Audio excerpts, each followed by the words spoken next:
Hello everyone, this is Deepak Singhal. Welcome you all to the platform of Lifeship Academy Crafting Lives. तो दोस्तों ये video होने वाली है अक्टूबर मंथ के सेकेंड वीक की, जहां पर मैं 8 से 14 ऑफ अक्टूबर के इंपॉर्टेंट करंट करूंगा कवर। हमेशा की तरह यहाँ पर भी हम लोग 48 इंपॉर्टेंट टॉपिक्स को कवर करेंगे, जो सीयूईटी क्लैट दोनों के लिए बहुत इंपॉर्टेंट रहेंगे। हाँ, क्लैट वाले बच्चों को थोड़ा एक्स्ट्रा पढ़ना होता है, क्योंकि आपके पैसे जाते हैं करंट अफेयर्स में, डायरेक्ट क्वेश्चंस नहीं आएंगे। बट पैसेज में भी जब आप क्वेश्चन को देखोगे तो कई कई क्वेश्चन ऐसे होते हैं जिसमें आपको पैसेज पढ़ने की जरूरत भी नहीं होती। और जैसे कि मैं हमेशा बोलता हूँ, बहुत सारे बच्चे ऑलरेडी अपने ड्रीम के लिए प्रिपरेशन स्टार्ट कर चुके हैं। आप लेट मत हो जाइएगा। अगर आपको सही में डेडिकेटेड मैनर में अपने ड्रीम्स को अचीव करना है तो देखो सीयूईटी तो देना ही पड़ेगा, है ना। अगर आपको यूनिवर्सिटीज में जाना, अगर आपका सपना है बीए एलएलबी करने का, तो फिर तो क्लैट आपको देना पड़ेगा। अभी भी करियर काउंसलिंग में थोड़ा सा कंफ्यूज हो रहे हैं कि आपको कहाँ जाना है, तो उसमें भी हम आपकी हेल्प कर देंगे। तो आइए दोस्तों, विदाउट वेस्टिंग योर टाइम शुरुआत करते हैं। सबसे पहला करंट है एचएसबीसी। एचएसबीसी ने दुनिया को पहला एम्पेरिकल प्रूफ दिखाया है कि क्वांटम कंप्यूटर्स जो है वो रियल वर्ल्ड प्रॉब्लम्स को भी सॉल्व कर सकते हैं। पहला एम्पेरिकल प्रूफ दुनिया के सामने रखा है कि किस तरीके से क्वांटम कंप्यूटर्स ने एल्गोरिदमिक बॉन्ड ट्रेडिंग की प्रॉब्लम को सॉल्व किया है।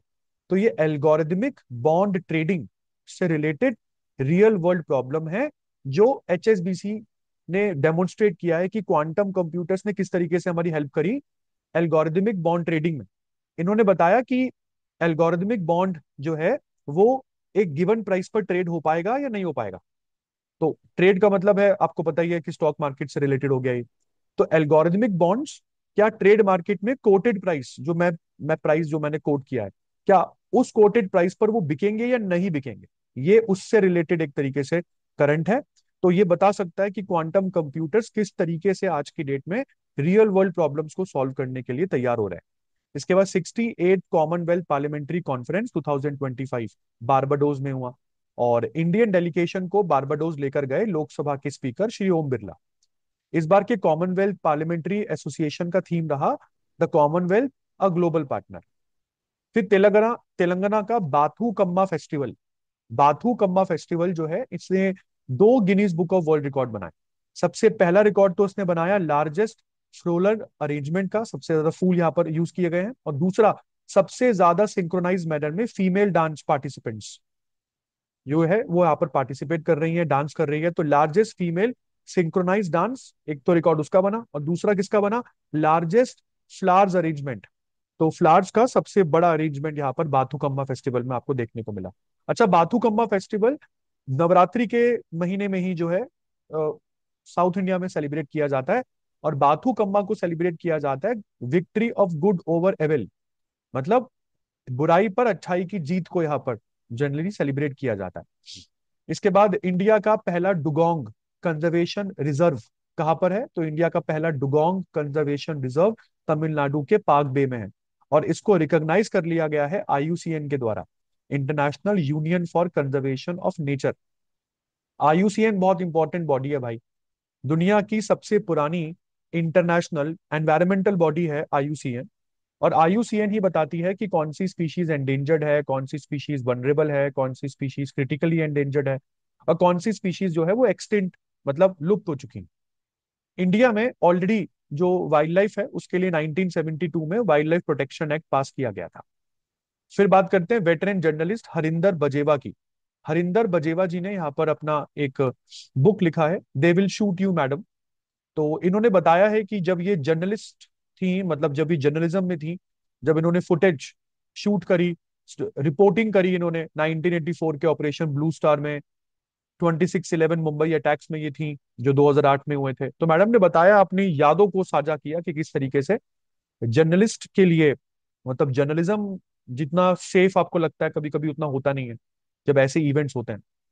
इसके बाद मीराबाई चानू ने यहाँ पर सिल्वर मेडल जीता है वर्ल्ड वेट लिफ्टिंग चैंपियनशिप 2025 में, और मैडम ने इस पूरे वेट लिफ्टिंग चैंपियनशिप में कई सारे नेशनल रिकॉर्ड भी तोड़े हैं। तो ये वर्ल्ड वेट लिफ्टिंग चैंपियनशिप हो कहाँ पे रही थी, नॉर्वे के फोडे में।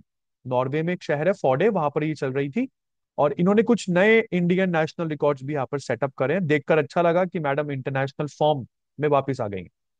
इसके बाद इंडियन एयरफोर्स डे 8 अक्टूबर को बेटा सेलिब्रेट होता है।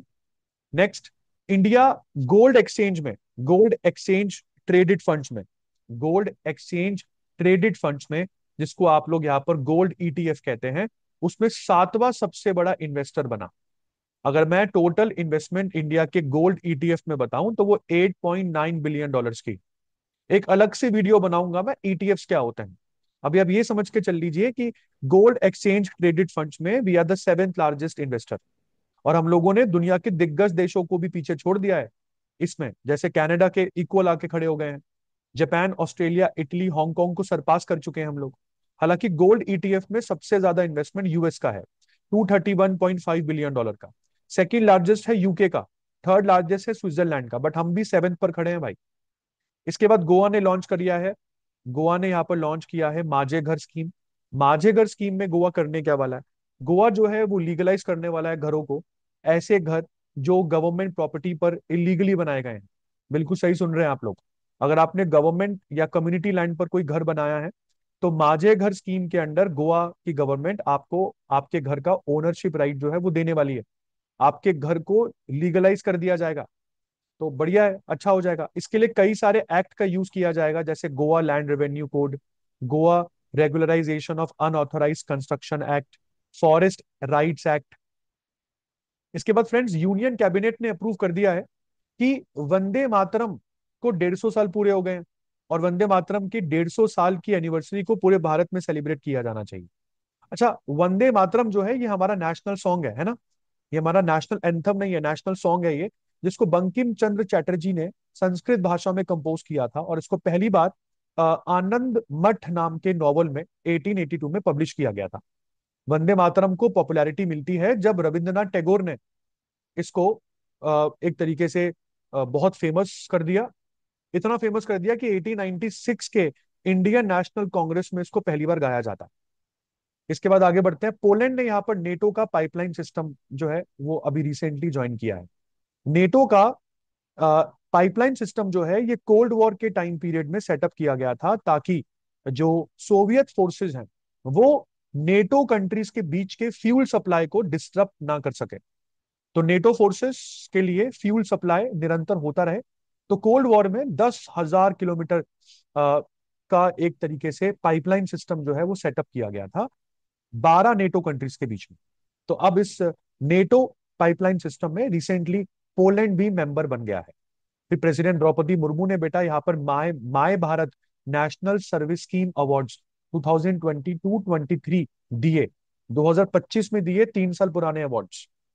मतलब जो 2022-23 के अवार्ड्स हैं वो इस बार 2025 में मिले। ये my Bharat national service scheme awards की शुरुआत 1969 में की गई थी, महात्मा गांधी की बर्थ सेंटिनरी के दिन। मतलब जब महात्मा गांधी को पैदा हुए निरंतर 100 साल पूरे हो गए थे 1969 में। और इस नेशनल सर्विस स्कीम अवार्ड का मोटो क्या है? नॉट मी बट यू, मतलब स्वयं से पहले आप। इसके बाद नोबेल प्राइज केमिस्ट्री में इस बार मिला सुसुमा कितागवा को, रिचर्ड रॉबसन को, और उमार एम याकची। तो तीन लोगों को यहाँ पर केमिस्ट्री में नोबेल पुरस्कार मिला है। कौन? सुसुमा कितागवा, रिचर्ड रॉबसन, उमार एम याकची। इसके बाद फ्रेंड्स आगे बढ़ते हैं। नोबेल पुरस्कार फिजिक्स में भी इस बार तीन लोगों को मिला है, John Clarke, Michael H Devoret, John M Martinis. तो John M Martinis, John Clarke, Michael H Devoret, इन तीनों को यहाँ पर फिजिक्स में नोबेल प्राइज मिला है। उसी तरीके से अब आगे बढ़ते हैं। इंटरनेशनल सोलर अलायंस जो इंडिया और फ्रांस की बदौलत 2015 में सेटअप किया गया था, COP21 पेरिस के दौरान, उसका 8वां सेशन जो है वो इस बार इंडिया में ही होगा, 27 से 28 अक्टूबर के बीच में न्यू दिल्ली के भारत मंडपम में। इंटरनेशनल सोलर अलायंस में ऑलरेडी दुनिया के 124 देश मेंबर बन चुके हैं। फिर उसके बाद इंडिया ने यहाँ पर नक्शा प्रोग्राम लॉन्च किया है, नक्शा प्रोग्राम जो अर्बन लैंड रिकॉर्ड्स को मॉडर्नाइज करेगा, है ना? अर्बन एरिया में लैंड रिकॉर्ड्स को मॉडर्नाइज किया जाएगा, मतलब डिजिटल रिकॉर्ड्स मेंटेन किए जाएंगे with the help of drone. तो इसका थीम क्या है? One nation one land record.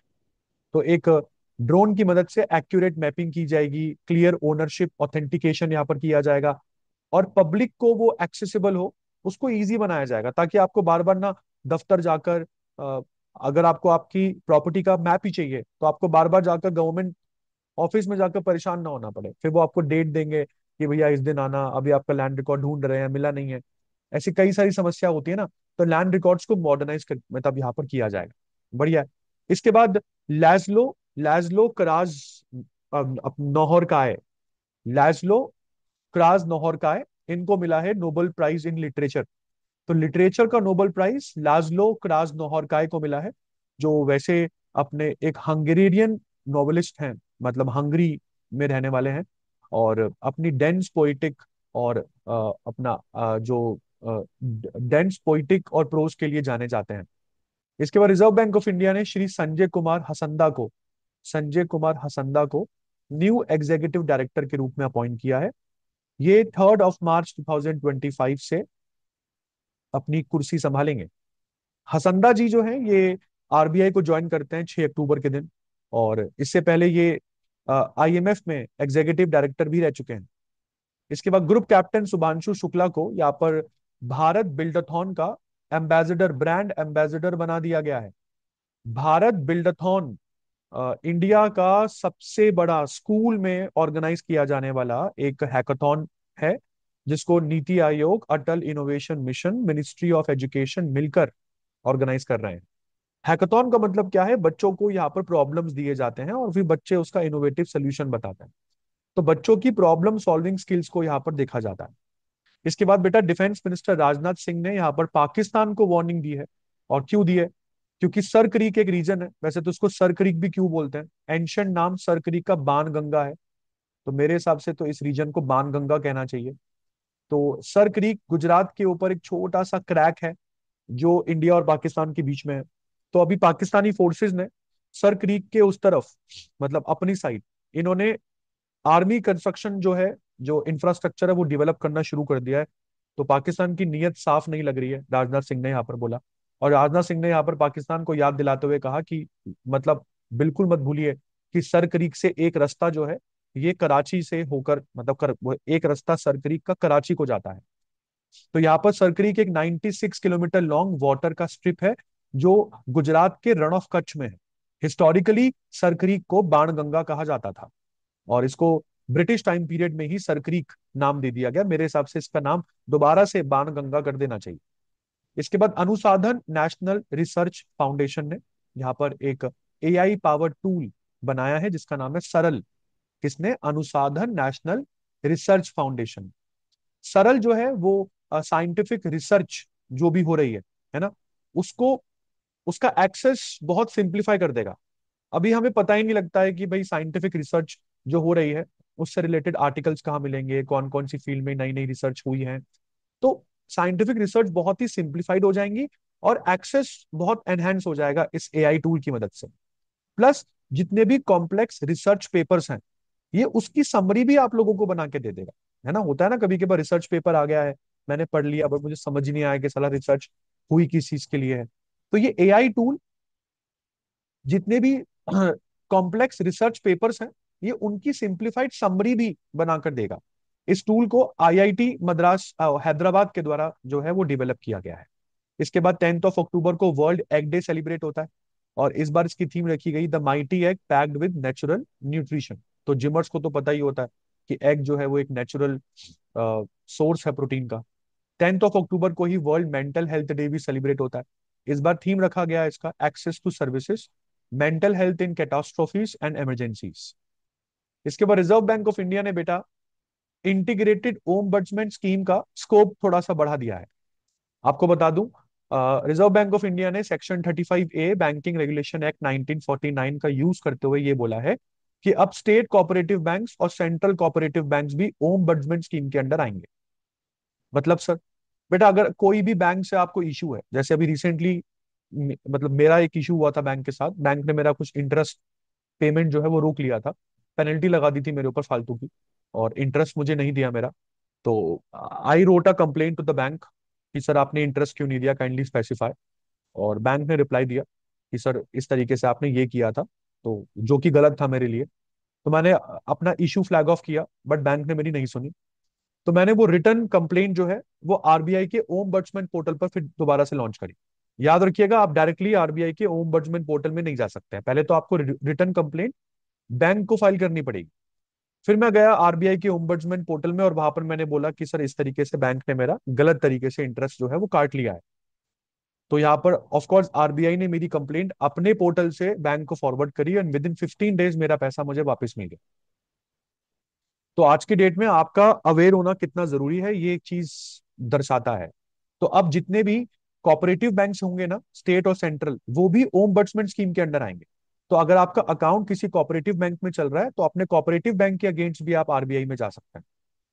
फिर प्राइम मिनिस्टर नरेंद्र मोदी ने यहाँ पर ग्लोबल फिनटेक फेस्ट जो है वो एड्रेस किया मुंबई महाराष्ट्र में। और प्राइम मिनिस्टर मोदी के साथ यहाँ पर आपको यूके के प्राइम मिनिस्टर कियर स्टारमर भी दिख जाएंगे। इसके बाद आगे बढ़ते हैं बेटा। कैलिफोर्निया बना यूएस का थर्ड स्टेट। कैलिफोर्निया यूएस का थर्ड स्टेट बना जिसने दिवाली को एक ऑफिशियल हॉलिडे डिक्लेयर किया है। तो अभी यूएस में पेनिनस्लेविया पेनिनस्लेविया और कनेक्टिकट में दिवाली एक स्टेट हॉलिडे है। बट यूएस में अब कैलिफोर्निया ने भी दिवाली को स्टेट हॉलिडे रिकॉग्नाइज कर लिया है। इसके बाद मारिया कोरिना मचाडो, ये वो मैडम है जिन्होंने डोनाल्ड ट्रंप के सपनों को तोड़ा है। आपकी भाषा में अब इसको क्या बोलते हैं वो आप कमेंट कर सकते हैं। I know this. तो मारिया कोरिना मचाडो मैडम को नोबेल पीस प्राइज मिल गया है ना। ये वेनेजुला में है, और वेनेजुला में इस समय जो गवर्नमेंट चल रही है वो है निकोलस मादुरो। निकोलस मादुरो के अगेंस्ट इन्होंने रिवॉल्ट छेड़ा हुआ है। वेनेजुला में डेमोक्रेसी को वापस लाने के लिए मैडम कैंपेन करती हैं। वेनेजुला में इलेक्शंस हो, ह्यूमन राइट्स हो, डेमोक्रेसी हो, उसके लिए मैडम कैंपेन करती हैं। इसके बाद इंडिया की शेरी सिंह, इन्होंने जीता है मिसेस यूनिवर्स 2025 का जो ऑनर है वो इन्होंने जीता है। मिसेस यूनिवर्स 2025 का ये 48th एडिशन था, जो फिलीपींस की सिटी मनीला मनीला में जगह है ओकाडा, वहां पर हो रहा था। 120 कंटेस्टेंट्स में भारत की शेरी सिंह को ये क्राउन मिला। ये मिसेस यूनिवर्स का क्राउन है। ये फर्स्ट इंडियन है जिन्होंने ये मिसेस यूनिवर्स का क्राउन जो है वो जीता है। इसके बाद अब मैं स्पेशल इकोनॉमिक जोन्स पर आ जाऊं। ऐसे जोन्स जहां पर इंपोर्टर्स और एक्सपोर्टर्स को रियायत मिलती है, कस्टम ड्यूटीज वहां पर कम लगती है या लगती ही नहीं है। तो इंडिया में सबसे ज्यादा स्पेशल इकोनॉमिक जोन्स कौन से स्टेट में है, उसके अकॉर्डिंग नंबर 1 पर रहा तमिलनाडु। इन टोटल इनके पास 51 स्पेशल इकोनॉमिक जोन्स हैं। नंबर 2 पर है Telangana with 38 special economic zones. और नंबर 3 पर है महाराष्ट्र। इनके पास भी 38 ही स्पेशल इकोनॉमिक जोन्स हैं। उत्तर प्रदेश नंबर 8 पर आपको दिखेगा with just 14 special economic zones. और इसके नीचे है हरियाणा 8 स्पेशल इकोनॉमिक जोन्स के साथ। इसके बाद इंग्लैंड की प्रीमियर लीग, क्या नाम है इसका, English premiere League, EPL. EPL ने संजू सैमसंग को यहाँ पर अपॉइंट कर लिया है as its official brand ambassador in India. तो इंडिया में इंग्लिश प्रीमियर लीग को प्रमोट करेंगे संजू सैमसन। ठीक है जी। तो इंग्लिश प्रीमियर लीग का फैन एंगेजमेंट बढ़ेगा इससे। इंडियन भी ईपीएल को यहाँ पर देखेंगे। तो इसके बाद आगे बात करते हैं। भाई इंडियन आर्मी ने यहाँ पर ड्रोन्स खरीदने शुरू कर दिए हैं। और ये ड्रोन्स कौन से वाले ड्रोन्स की बात कर रहा हूं मैं, इन ड्रोन्स का नाम है सक्षम। सक्षम का मतलब यहाँ पर होता है situational awareness for kinetic soft and hard kill assets management. ये ड्रोन्स गाजियाबाद में सरकारी कंपनी है एक बेल भारत इलेक्ट्रॉनिक्स लिमिटेड के द्वारा ये ड्रोन जो है ये बनाए गए। इन ड्रोन्स की खासियत बता दूं। ये ड्रोन ना तो केवल एनिमी ड्रोन्स को डिटेक्ट कर पाएंगे, उनको ट्रैक कर पाएंगे, आइडेंटिफाई कर पाएंगे और उनको न्यूट्रलाइज कर पाएंगे। तो ये ड्रोन्स एनिमी ड्रोन्स को डिटेक्ट, ट्रैक, आइडेंटिफाई और न्यूट्रलाइज भी कर पाएंगे। तो इस ड्रोन को प्रोक्योर करना शुरू कर दिया है इंडियन आर्मी ने। सक्षम ड्रोन है। इसके बाद ओला इलेक्ट्रिक बनी इंडिया की पहली कंपनी जिन्होंने टू व्हीलर, मतलब टू व्हीलर ईवी मेकर है। ये इंडिया का पहला टू व्हीलर ईवी मेकर है जिनको गवर्नमेंट ने परमिशन दे दी है कि वो rare earth free ferrite motor जो है ये बना सकते हैं। हाँ, गवर्नमेंट सर्टिफिकेशन मिल गया है इन्हें। ये rare earth free ferrite motor का भारत में ही डेवलपमेंट शुरू करेंगे। और ये ईवी इनोवेशन का एक बहुत बड़ा मतलब मेजर माइलस्टोन है इंडिया में, जो ओला करने जा रहा है। ओला जो कैब कंपनी से शुरू होता है, धीरे धीरे बिजनेस एक्सपेंड करता है, और अब इलेक्ट्रिक व्हीकल्स में भी ओला जो है वो आ रहा है। हाँ, फोर व्हीलर तो नहीं, बट टू व्हीलर ओला के बहुत सारे बिक रहे हैं। इसके बाद 11 अक्टूबर को international day of girl child celebrate होता है। इस बार थीम रहा the girl I am, the change I lead, girls on the front lines of the crisis. इसके बाद दोस्तों दिल्ली डिक्लेरेशन जो है वो यहाँ पर जो है वो अपनाया गया है, दिल्ली डिक्लेरेशन जो है वो अडॉप्ट किया गया यहाँ पर न्यू दिल्ली में, COP30 से पहले। इस बार COP30 की जो मीटिंग होगी उससे पहले इंडिया ने दिल्ली डिक्लेरेशन पहले ही अडॉप्ट कर लिया है। और ये दिल्ली डिक्लेरेशन किस चीज के ऊपर है? Local action for global climate goals. भाई ये बात तो आपको समझ में आ रही है ना, क्लाइमेट चेंज को अगर रोकना है तो भाई लोकल एक्शन बहुत जरूरी है। आपके मेरे कुछ करने के बाद ही क्लाइमेट चेंज रुकेगा। तो दिल्ली डिक्लेरेशन जो है वो इस बार local action for climate global climate change के ऊपर अडॉप्ट किया गया है COP30 से पहले। और सबसे इंपॉर्टेंट चीज यहाँ पर जो आप लोगों को समझनी है कि COP का मतलब क्या है। भाई COP का मतलब है कॉन्फ्रेंस ऑफ पार्टीज। और COP30 जो है वो इस बार अपना नवंबर में होने वाली है। भाई COP30 जो है कॉन्फ्रेंस ऑफ पार्टी, एक मीटिंग है जो नवंबर में होगी ब्राजील के बेलम में। तो यहाँ पर लिखा ना बेलम, बेलम एक शहर है ब्राजील का। तो COP30 वहां पर होने वाली है। तो इस डेक्लेरेशन में हमने क्या टैगलाइन अडॉप्ट करी है? From Bharat to Belem. तो बेलम में जाकर भारत बताएगा कि देखिए जी, हम तो दिल्ली डिक्लेरेशन पहले ही अडॉप्ट कर चुके हैं, हमारा तो पहले ही ये फलाना फलाना एम है। तो हम तो चाहते ही हैं कि वो कि क्लाइमेट चेंज को रोका जाए। तो क्लाइमेट चेंज को रोकने के लिए डेवलपिंग कंट्रीज आगे आ रही हैं, तो डेवलप्ड कंट्रीज को भी आगे आना चाहिए। और भारत तो खैर स्टार्टिंग से यहाँ पर ये कहता है कि डेवलप्ड कंट्रीज ही डेवलपिंग कंट्रीज को आगे बढ़ने से रोक रही हैं, क्योंकि उनको पैसा देना है। आज एनवायरनमेंट की जो हालत है भारत के अनुसार वो डेवलप्ड कंट्रीज की वजह से है। इन्होंने तो बैंड बजा दी। और अब हम डेवलपिंग कंट्रीज अगर डेवलप्ड होना चाह रही हैं तो ये हमारे ऊपर अब बैन लगाते हैं कि आप पोल्यूशन कर रहे हैं, पोल्यूशन कम कीजिए। अरे भाई, तुम लोग तो पोल्यूशन कर चुके हो ना, अब हमारी बारी है। तो एटलीस्ट इको फ्रेंडली टेक्निक्स अगर तुम्हारे पास में है, टेक्नोलॉजी तुम्हारे पास में है, तो वो हमें दे दो ना, या हमको पैसा दे दो। तो वो ये लोग नहीं मानते। इसके बाद इंडिया ने भारत के 3 पोर्ट्स को ग्रीन हाइड्रोजन हब्स डिक्लेयर कर दिया है। और ये भारत का जो एम है 2070 तक नेट जीरो होने का, ये उसको प्रमोट करेगा। कौन सी ये 3 पोर्ट्स हैं? गुजरात में है दीनदयाल पोर्ट, तमिलनाडु में है चिदम्बनार चिदम्बनार पोर्ट तमिलनाडु, और उड़ीसा में है पारादीप पोर्ट। तो ये तीनों पोर्ट्स जो हैं ये अब इंडिया के ग्रीन हाइड्रोजन हब्स डिक्लेयर हो चुके हैं। इंडिया में already national green hydrogen mission जो है वो चल रहा है। इसके बाद रिजर्व बैंक ऑफ इंडिया ने सोनाली सेन गुप्ता को एग्जीक्यूटिव डायरेक्टर अपॉइंट कर लिया है। और मैडम 9 अक्टूबर से अपनी पोस्ट पर बैठेंगी। फिर इंडिया और यूके, जो मैं आपको पहले भी बता रहा था एक्सरसाइज कौन कर, मेरी October 1 की वीडियो चेकआउट कीजिए। ये 5 से 9 अक्टूबर के बीच में हुई। और ये लैंडमार्क मूवमेंट है इंडिया और यूके के बीच में, क्योंकि मैंने आपको पहले भी बोला कि हमने आज तक कभी यूके की फोर्सेस के साथ कभी भी नेवल एक्सरसाइज नहीं करी। तो इस नेवल एक्सरसाइज में जो आपको ये जहाज दिख रहा है, एक्चुअली में एयरक्राफ्ट कैरियर है इंडिया का, INS विक्रांत है इसका नाम। उसी तरीके से यूके का भी एयरक्राफ्ट कैरियर यहाँ पर आया, जिसका नाम है HMS प्रिंस ऑफ वेल्स। इसके बाद आगे बढ़ते हैं बेटा। इंडिया के हेल्थ मिनिस्टर JP नड्डा ने यहाँ पर वर्ल्ड मेंटल हेल्थ डे, जो 10 अक्टूबर को सेलिब्रेट होता है, उस दिन इन्होंने एक टेलीमानस एप्लीकेशन लॉन्च करी। टेलीमानस एप्लीकेशन इंडिया की 10 रीजनल लैंग्वेजेस में अवेलेबल है। मेंटल हेल्थ के लिए बहुत अच्छी एप्लीकेशन है। जिनको अपनी मेंटल हेल्थ अच्छी रखनी है वो इस एप्लीकेशन को तो जरूर डाउनलोड कीजिएगा। और इस एप्लीकेशन को प्रमोट करने के लिए, मेंटल हेल्थ को प्रमोट करने के लिए JP नड्डा ने दीपिका पादुकोण को यहाँ पर मेंटल हेल्थ एम्बेसडर अपॉइंट किया है। फिर जसप्रीत बुमराह पर आते हैं। जसप्रीत बुमराह ने एक हिस्टोरिक माइलस्टोन अडॉप्ट किया है। ये पहले इंडियन फास्ट बॉलर बने हैं जिन्होंने 50 टेस्ट मैचेस खेल लिए हैं। 50 टेस्ट मैचेस इन्होंने खेल लिए हैं, और पहले इंडियन फास्ट बॉलर हैं जिन्होंने 50 टेस्ट मैच खेले हैं। तो इनका 50th test match West Indies के अगेंस्ट अरुण जेटली स्टेडियम दिल्ली में हो रहा था। इसके बाद आगे बात करते हैं बेटा। वर्ल्ड अर्थराइटिस डे 12 अक्टूबर को सेलिब्रेट होता है। इस बार थीम रखा गया अचीव योर ड्रीम्स।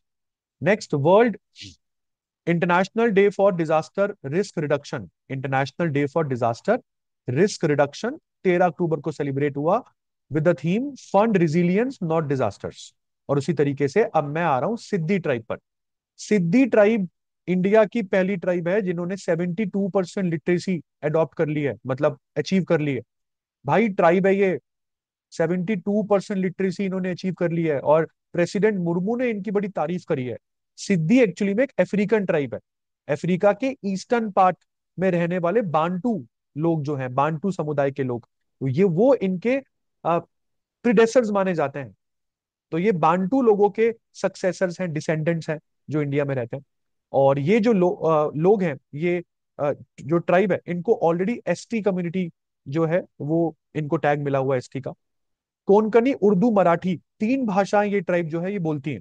ठीक है। और agriculture, manual labour, collection of minor forest produce, ये सब चीजें इनकी मेजर ऑक्यूपेशन है। इसके बाद आगे बात करते हैं बेटा, नोबेल प्राइज फॉर इकोनॉमिक्स भी इस बार तीन लोगों को मिला। जोइल मॉकियर, फिलिप एगोइन, पीटर हॉविट। कौन है तीन लोग? जोइल मॉकियर, फिलिप एगोइन एंड पीटर हॉविट। इसके बाद इंडिया का मैं आपको पहले ही बता रहा था, ये हमने पिछली वीडियो में भी कवर किया है। मैं बात कर रहा था यहाँ पर शुभांशु शुक्ला की, जिनको बिल्डाथॉन, भारत बिल्डाथॉन का ब्रांड एम्बेसडर बनाया गया है ना। तो ये विकसित भारत बिल्डाथॉन जो है ये शुरू हो गया है। 6 से क्लास 6 से लेकर क्लास 12 के बच्चों को यहाँ पर इनवाइट किया जा रहा है कि वो अपनी क्रिएटिविटी दिखाए, अपनी प्रॉब्लम सॉल्विंग स्किल्स यहाँ पर जो है वो दिखाए। तो स्कूल लेवल पर होने वाला इंडिया का सबसे बड़ा बिल्डाथॉन है ये, जो 4 थीम्स पर हो रहा है। पहला आत्मनिर्भर भारत, सेकंड स्वदेशी, third vocal for local, and the fourth is समृद्ध भारत। और मैं पहले भी पढ़ा चुका हूं कि इसको कौन ऑर्गेनाइज कर रहा है, नीति आयोग, अटल इनोवेशन मिशन और मिनिस्ट्री ऑफ एजुकेशन। इसके बाद फ्रेंड्स, यूके के फॉर्मर पीएम ऋषि सुनक यहाँ पर माइक्रोसॉफ्ट और एंथ्रोपिक नाम की एमएनसीज में सीनियर एडवाइजर के रूप में अपॉइंट हो चुके हैं। मतलब पहली बार मैंने ऐसा देखा है कि कोई एक मंत्री किसी एमएनसी में जॉब कर रहा है भाई। इंडिया में तो बहुत कम ही होता है। और ये पेड जॉब्स हैं इनकी।